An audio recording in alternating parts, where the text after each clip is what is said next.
What's going on, Lego Maniacs? It's Ty, the Lego guy here, and welcome to another episode of Ty's Talks. We're in episode 12. In this episode, we actually got some really good questions like best 2021 Lego Star Wars sets, along with my top 5 favorite direct-to-consumer Lego sets, and even just some good ones like what do I think of vegans or Lego stop motions. Anyways, it gets interesting. I thought some of them were actually kind of funny. And also, if you guys have questions for next Ty's Talks episode, just leave them in the comments and I'll get to them then. But anyways, enough talk. Let's get right into it.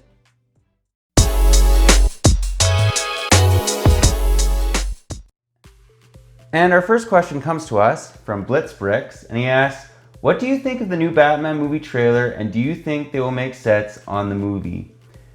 So, okay, first off, I thought the trailer was amazing. I thought it looked really, really good. I'm not quite sure about Robert Pattinson as Batman. However, it did look quite good. I love the music. And as far as sets, yes, I definitely think they could make that Batmobile slash muscle car. That's at least what it looked like to me.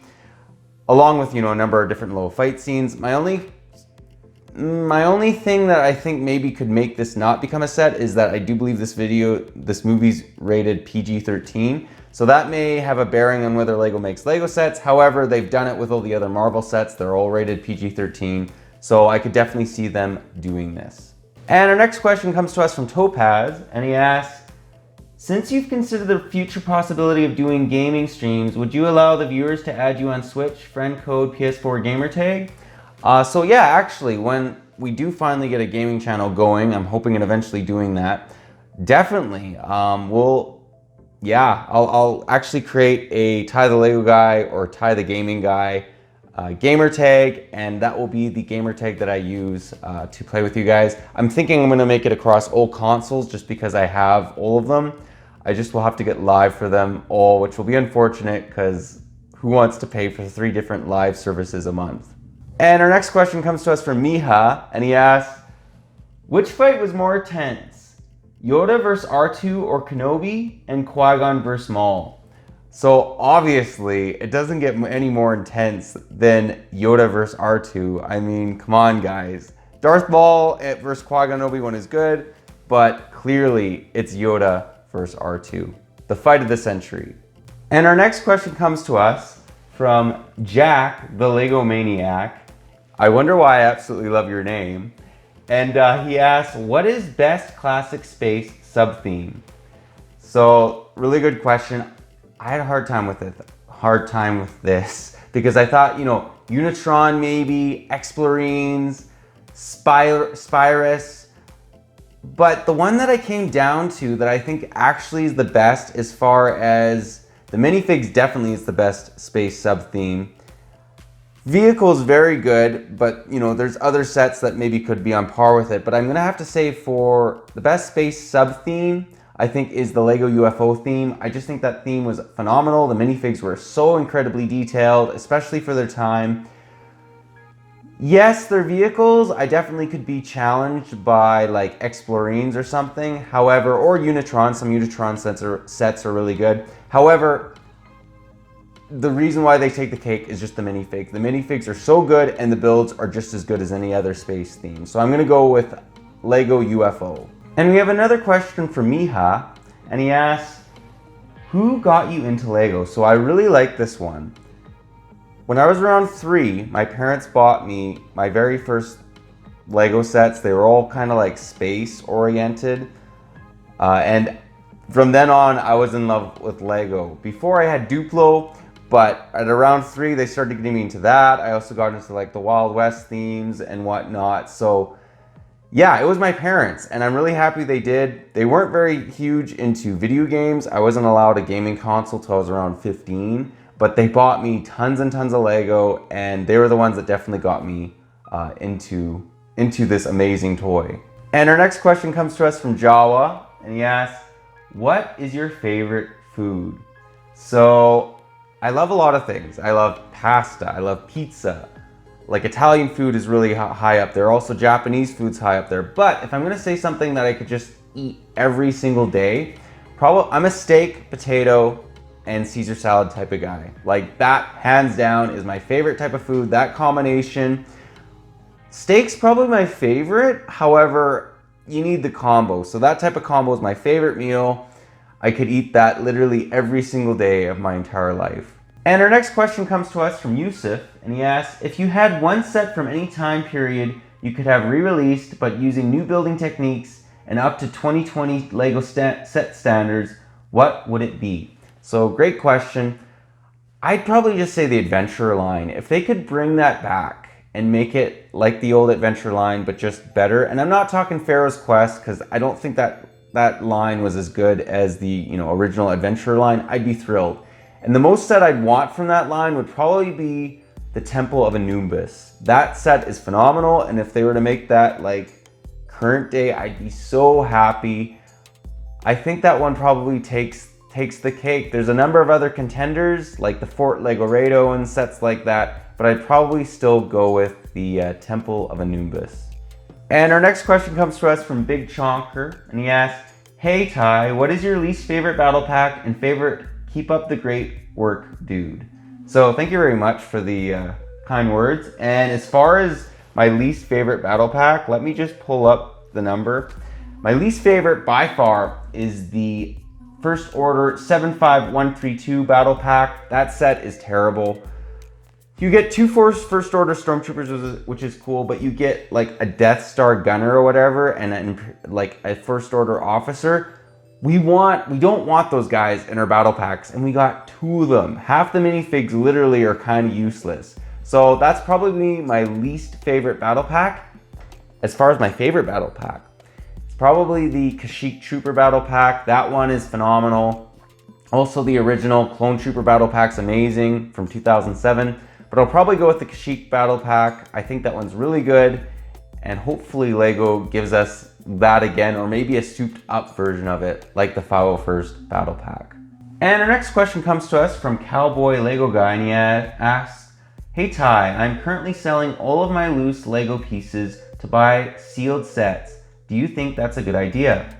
So yeah, actually, if you can't complete the sets, then definitely sell off the pieces, especially if you know some of them are rare, because you might as well get some money out of that than none at all. I mean, there's some pieces that are hanging around, like even in my collection, you check them out and they're like $3, $5, $10. Like, they can be worth quite a bit. And if you're not using them, then yeah, definitely buy them. I think that's actually a really smart idea. And our next question comes to us from Karma Link, and he asks, do you think LEGO should have more terrain-based sets? What are your thoughts on the Burps Big Ugly Rock pieces? So first question, LEGO needs to make more terrain-based sets. Like, we got the Barracuda Bay, which is fantastic, and it can also turn into a ship. These are all land-based sets. This is a MOG. I actually have a video on that if you guys are interested. But this is what they did back in the 90s. They gave us land-based sets, and I think they kind of steered away from that a little bit. Maybe not with modulars and stuff, but although those are buildings generally. So yes, I do think they could definitely get more into land-based sets. These are some of my favorite sets, especially the Enchanted Island. And I think LEGO's, missing out on making sets like this. I think they'd make a lot of money on it, and I think the fans would love them. As far as Burps, these are big, ugly rock pieces. And guys, they are ugly. However, if they're used right, I think they can be awesome. If they're used wrong, like certain sets, or just overused, yeah, it can be bad. But like, imagine the old Wild West 90s theme without Burps. It wouldn't be the same. So I think if they're used correctly, it's great. If they're not, then it just looks terrible. And our next question comes to us from Gennardo, and he asks, thoughts on LEGO agents? So I thought this was a good question. I thought they were good. I mean, they were very creative. Probably my favorite one is the Alpha Team one when they go underwater. I just thought they had some very interesting looking sets, and it kind of combined agents, so like, secret agents and whatnot, in with Aquazone. And I think that was an awesome combination. I hope that LEGO gets back into agents and or Aquazone. They kind of do it with City, but it's not kind of like space looking.